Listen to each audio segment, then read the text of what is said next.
Good morning and welcome to our daily devotional from Pilgrim Congregational Church. I'm Patrick Horn. Very glad to have you with us this week, January the 4th, Wednesday, January the 4th, 2023, as we are looking at Isaiah chapter 42. And today I want us to focus on just verse 1. I mentioned yesterday that there are many correlations between the book of Isaiah and the Gospels.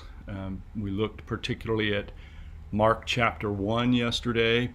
And as I read verse 1, you'll hear that again. But I want to offer a few reflections on what this might mean for us. So this is Isaiah 42:1. Here is my servant, whom I uphold, my chosen, in whom my soul delights. I have put my spirit upon him. He will bring forth justice to the nations. So what interests me in this verse this morning is the idea of having God's Spirit upon us. That is, we see that in the gospel account of Jesus' baptism, that the Spirit descended upon Jesus like a dove, and there is clearly a correlation here with Isaiah and the servant who has had God's Spirit placed upon the servant. And the question is, what does this mean? What does this mean to have God's Spirit placed upon you? I think there are several things it could mean, but one of the most important might be that God's Spirit gives us strength and comfort and power to do the work that we're called to. We talked a little bit about this last night in Bible study, that to have God's Spirit almost comes along with the mission that is placed upon us as servants.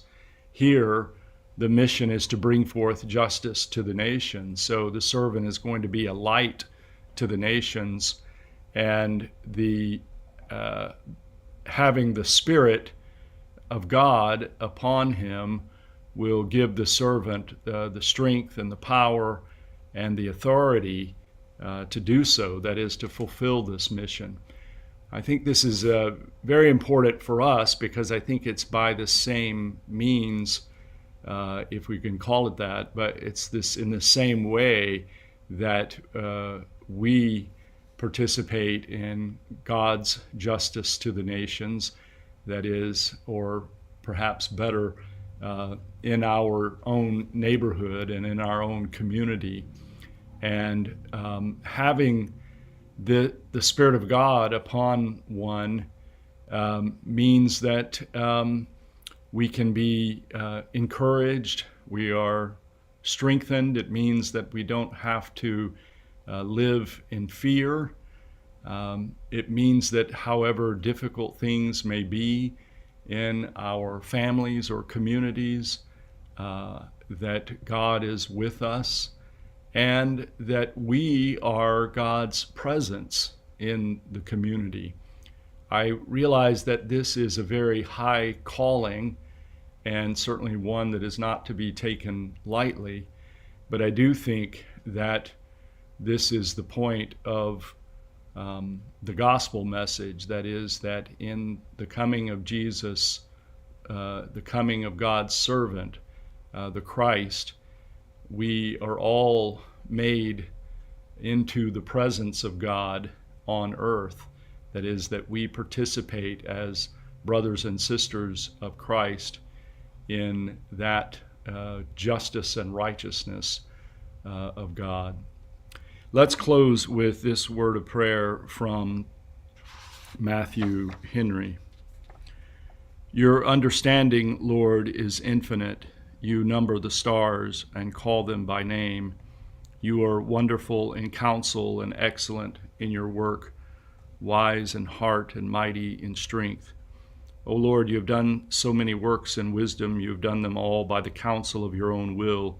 Your wisdom and knowledge are deep, your judgments unsearchable, your ways beyond finding out. The heavens are yours and all the hosts of them.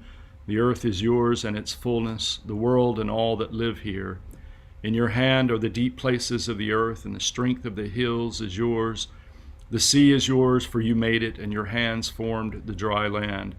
All the forest animals are yours, and the cattle on 1,000 hills. You are a great God and King above all gods. In your hand is the soul of every living thing and the breath of all humankind. Your dominion is everlasting, and your kingdom from generation to generation. You do according to your will in the armies of heaven and among the inhabitants of the earth. No one can stop you or question you. We know, O God, that you can do everything and that no thought can be withheld from you. Power belongs to you, and with you nothing is impossible. All power is yours in heaven and earth. What you have promised, you are able also to do. Amen. Thank you very much for joining me this morning from Pilgrim Congregational Church. I'm Patrick Horn, and I hope that you have a very good day. Goodbye.